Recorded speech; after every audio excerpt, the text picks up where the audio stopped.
everybody. Hi, it's Becky from powertoolswiththread.com. That's my blog. All right, we are on day 3 of the Liberty Quilt Along.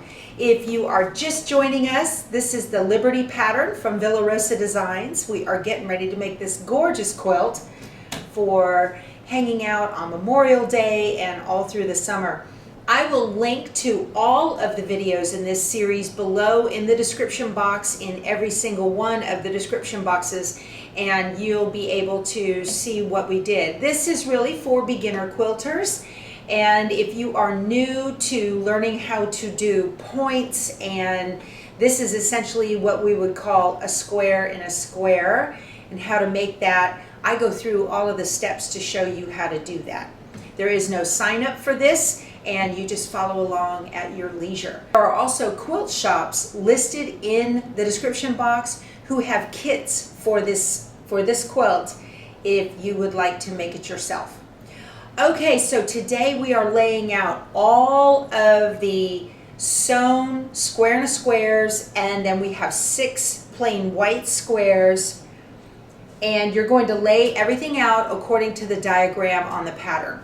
Now, how I keep all of my stuff straight once I have them laid out, you can do it any way that you want, but the way I like to do it is I will take a friction marker.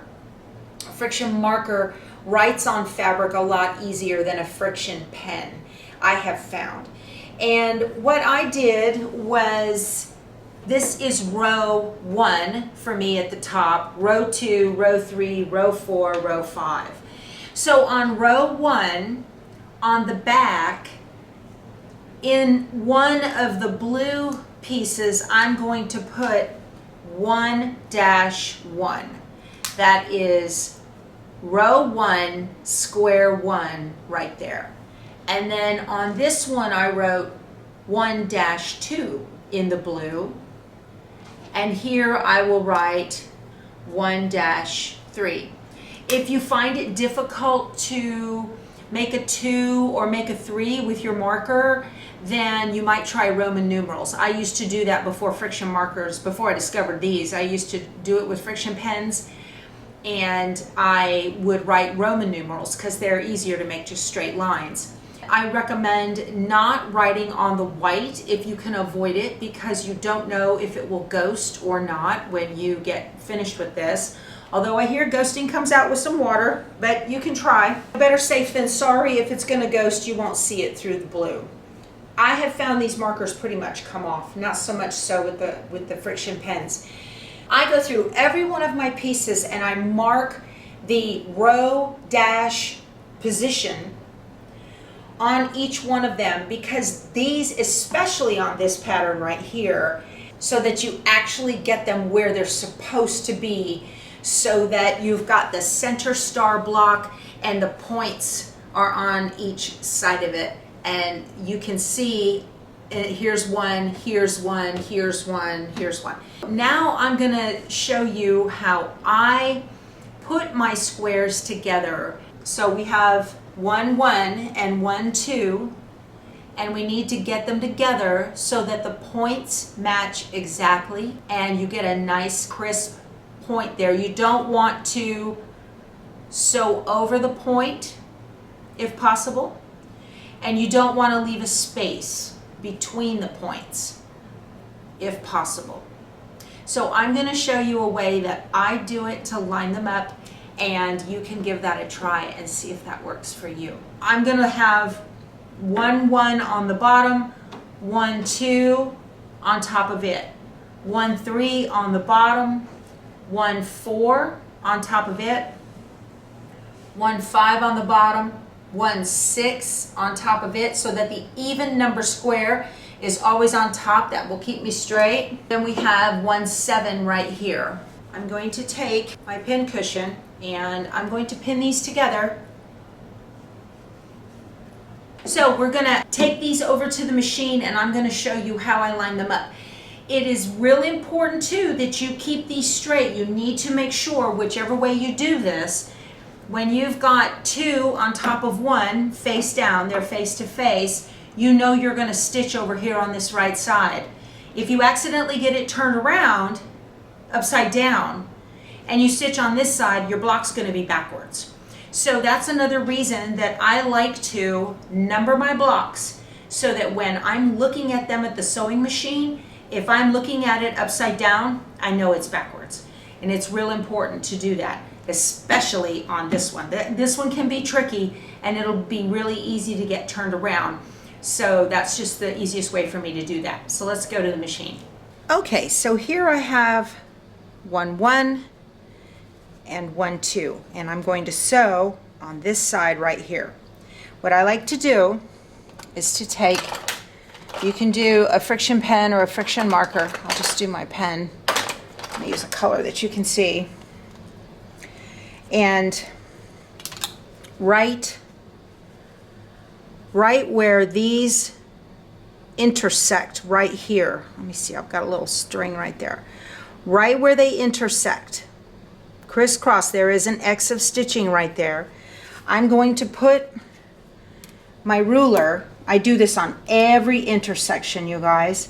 I'm going to put my ruler right over it, and I want to make sure that my ruler is straight on this end and straight on that end. I have about the 1/4 inch seam distance on each one, and I'm going to make what I call a landing strip.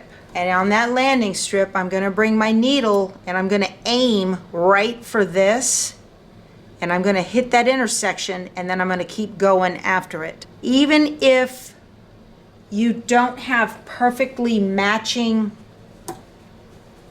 like this, even if they're not perfectly matching, you need to aim for this. It is more important to get this straight, even if this is not exactly a 1/4 inch. It is more important to hit that intersection right there than it is to be 1/4 inch away. So that's real important to remember. Now what I'm going to do, I'm going to take a pin and I'm going to put it just on the inside of the intersection right there. Just on the inside. All right? And I'm going to hold the pin level. The pin is flat level. Let me make sure I've got this one right. And I'm going to take the pin and I'm going to put it right where these pieces meet. And I'm going to put it in there. And I want to hold it level. You don't want it to the side.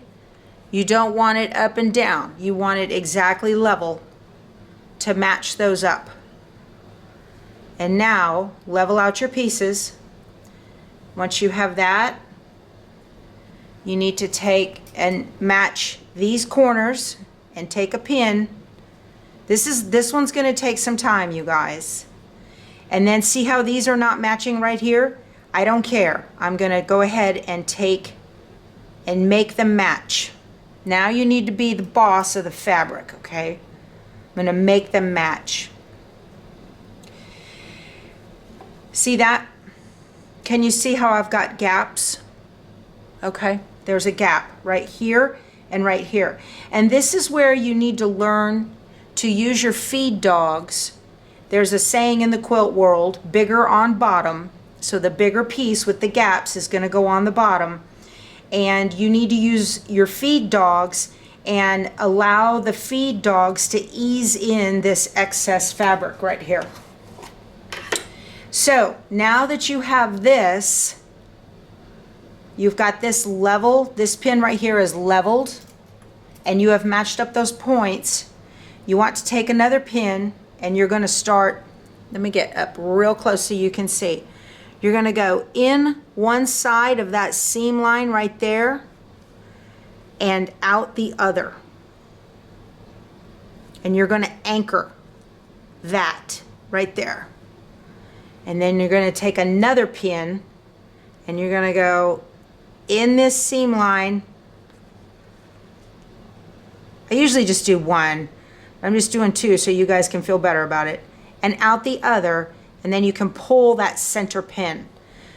So now you have created an anchor spot so that those 2 points are exactly where they need to be.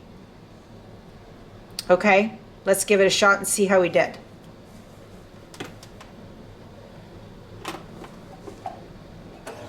Do not sew over your pins. You want to pull them right before. I'm going to keep this bottom end down here on my 1/4 inch line on my diagonal seam tape. I'm going to aim for my landing strip. All right, now I'm going to pull this pin. I use a lot of pins, guys, but it really makes a difference. I'm going to almost get to the intersection and pull this pin. And now I've only got one left. And I'm going to sew across the intersection and pull this pin. Moment of truth. Let's see how we did.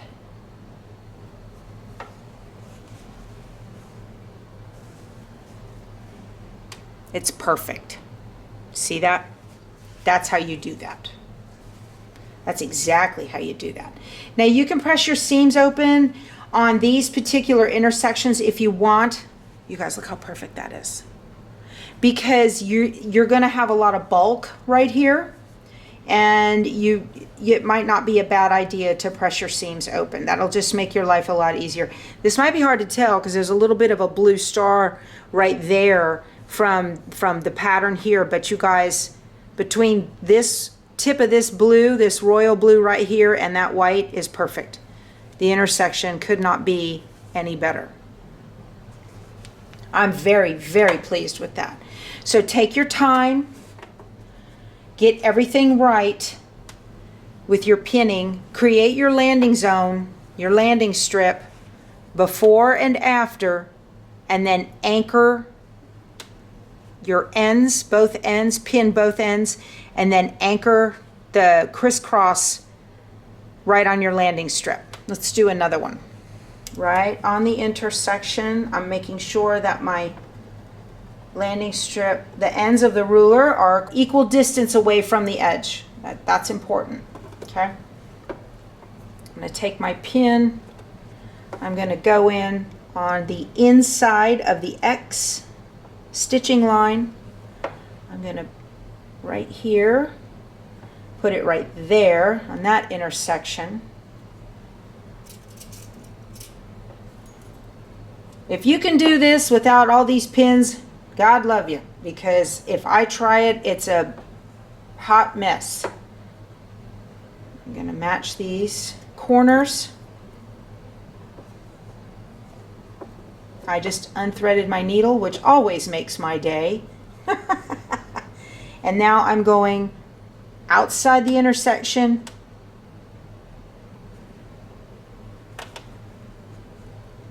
to inside and cross that. And now I'm going to do this one from one side of it to the other. Whoop. You really don't want the pin to be in the path of the needle if you can avoid it, but if you can't avoid it, don't worry about it. Get that up there, and then I'm going to pull this one out. Okay. Now that intersection is good. Rethread my needle. I love this machine. This is the Brother PQ 1500. I hate the needle threader.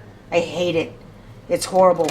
If I use it, a lot of times it'll bend the needles. I am just not a fan. I wish Brother would fix it. Okay.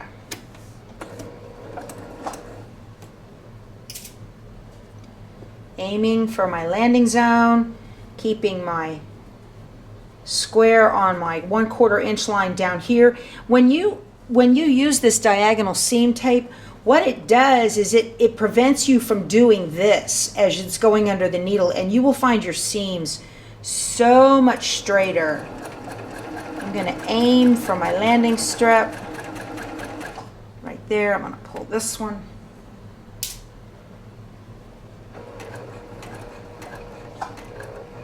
I'm going to pull this one.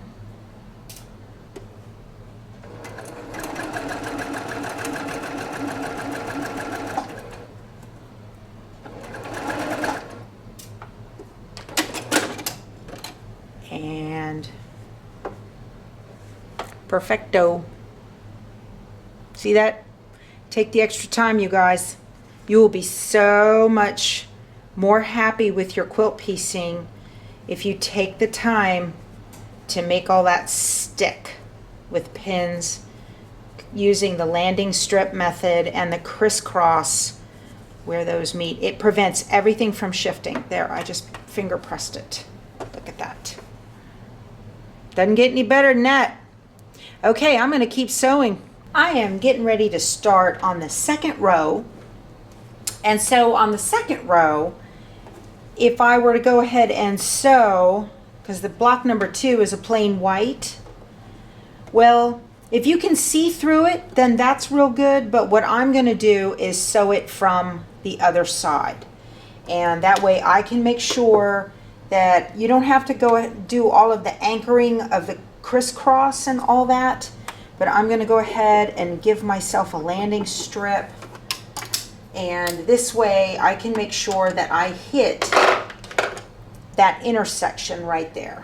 This row and all the ones with the white squares are going to be a lot easier. I am going to go ahead and anchor my bottom corners so that everything lines up properly, top and bottom, like this. And put that there. Okay. So now all I need to do is aim for that. Now I've got a lot of extra on top here. And you see I've got, so I'm going to do a trick. I'll have to show you guys.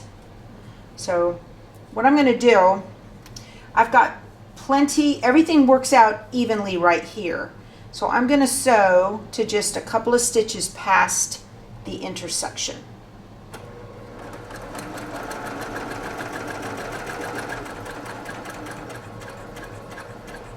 Right there. And I'm going to back stitch one. Okay. And now I can see, because I went through the intersection, I've got a couple of stitches right there, and I can see where I need to aim. And I'm going to make the feed dogs work for me. So you see all that extra fabric? All that big loop of fabric? Don't be afraid to make this work for you. You gotta, like I said, you gotta tell the fabric who's boss. Anchor these together so I can get them started right. And now I'm gonna aim for these stitches. Hold this on my 1/4 inch seam tape, diagonal seam tape.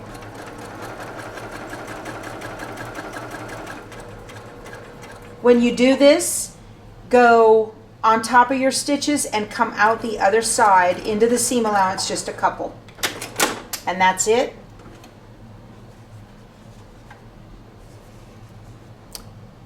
Perfect. See, and the feed dogs did their job and eased in that extra fabric. So I'm going to finish up this row. Y'all be sure when you're sewing these. So I started here at a 1/4 inch. Here I'm a couple of threads away from a 1/4 inch, but I ended up at a 1/4 inch down here. So at the top and the bottom it's a 1/4 inch, and in the middle it may not be exactly a 1/4 inch, but the point is perfect. This is more important to get a perfect point than to be at a 1/4 inch right here. So if you end up having to travel a little bit away from that 1/4 inch line, make it very, very gradual. Hit the point you need to hit and then make it very gradual to come back where you need to be. It will, you can work miracles with an iron when this is all said and done. Okay, so we have got the first 2 rows done. And be sure, if you use a heat sensitive marker that irons off, that you immediately mark your rows again so you know which one is which and which direction it goes, if you happen to iron those off. I tend to keep one of those markers right at my ironing board so that if I iron it off, I can fix it right then. And I've even had to go back and go, okay, that was 3 and there's 5, so this must be 4 type thing. So anyway, so now we're going to pin the first 2 rows together. When I pin, I like to start in the middle, and usually a pattern will call for you to nest your seams, and I have pressed these open because of the amount of bulk that is at these intersections right here. so there won't be any nesting on mine. If you choose to have yours go to one side or the other, that's fine. I just think you get a better point at heavy intersections like this. See, this is 1, 2, 3, 4, 5, 6 pieces of fabric. So at a heavy intersection like that, it's better to go ahead and press the seams open. This one only has 1, 2, 3, 4 pieces of fabric, so it could very easily go one side or the other. That's just kind of something you learn to work or not as you quilt and get along a little bit better. This time, we're gonna have 2 different kinds of matching we need to do. We need to match the block intersections, and we need to match the point intersections. Now, whether you fold 2 onto 1 and do it that way is completely up to you. I would fold 1 onto 2 and then stitch that way because you don't have a point of reference on your solid white squares. So I would stitch this way. I would go 1 to 2, and then I would sew all down this side versus the other way around. You guys can do whatever you want, but that way I know I'm going to hit my intersections, and that's really a better way to do it. So when I first start pinning, I start in the middle. You always want to start pinning in the middle, just perfectly match up these intersections, and just like on the points, go in one side of the seam and go out the other side of the seam, and that way you can make sure that you're not going to have any shifting going on where the seams intersect. If you're nesting, same thing. In one side of the seam and out the other side of the seam. That's the way I like to do it. Your nesting may have the seams facing up on the bottom, so be mindful of that. If you have a foot plate that it's going to do a little jump, kind of a little ski jump there, you want to, sometimes you can lift it up and get that to lay down flat. It works real good if you can pin it. Otherwise, your little pieces here will get folded and tucked under. If they do, no big deal. Don't sweat it. It's not worth going back and picking it out. Just kind of keep an eye on that. That is one thing that matters when you sew up close like that and you try to get these seams together. So I like to pin in the middle somewhere, doesn't matter where, and then pin on the end, and then go back and pin in the middles again. This is going to make sure everything stays the way you want it to. Again, be the boss of the fabric, okay? So I have top, bottom, and center pinned, and now I'm going to pin my point intersections and pin my seam intersections. I hope y'all have a lot of pins. You're gonna need them. This brown isn't gonna show too well on the blue, so I'm gonna write the number 1 on my seam allowance. That way I know that that is row number 1. First thing first, mark your landing strips before and after the intersection. Yeah, I call them landing strips because I was in the Air Force, so that's how I think. I didn't fly a plane though. I flew a desk. That's okay. I love the guys that work in fuels. They have a saying on their t-shirts that says, without fuels, pilots are pedestrians. I think that's hilarious. Okay. But what that means is everybody in the Air Force has an important job regardless of whether you actually fly a plane or not. Don't you think that's kind of the way it is everywhere in life? Everybody's job is important, otherwise it wouldn't be there. You guys, I get so contemplative when I sew. It's so good for my head, so good for my soul. Stitching just makes me happy, and quilts always fit. In this intersection, so I'm getting up real close right there. I'm going to pin them exactly. Now, one of the downsides of doing a seam that is pressed open is you can get a weak point there, and it would be easy to get a hole. It's completely up to you whether you want to make these nest or not. And by nest, if you're new, what that means is you have one set of the seams going to one side and one set of the seams going to the other side, and then butt up the edges together like this, and again go in one side of the seam and out the other. You will never get a hole, well, not never, but your odds of getting a hole in the quilt right there are very, very low. Whereas if any of your stitching comes apart on the end and they're pressed open, you can get a hole. So try not to pull your squares apart if you have pressed them open. In one side, out the other. All right, I think we're ready to stitch. Ready to do the whole row. Let's do it and see how we do. You see me do that? So I just did a little lift right here because I could feel that it got caught on that little ski slope.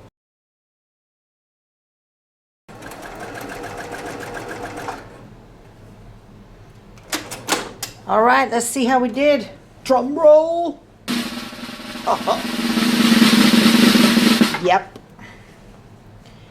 That's pretty good. Let's look at this intersection. Look at that. Look at that, you guys. That's what you're aiming for right there. See that? Oh man, I'm off by half a stitch. Don't look. Okay. Good. That's perfect. Perfect. Perfect.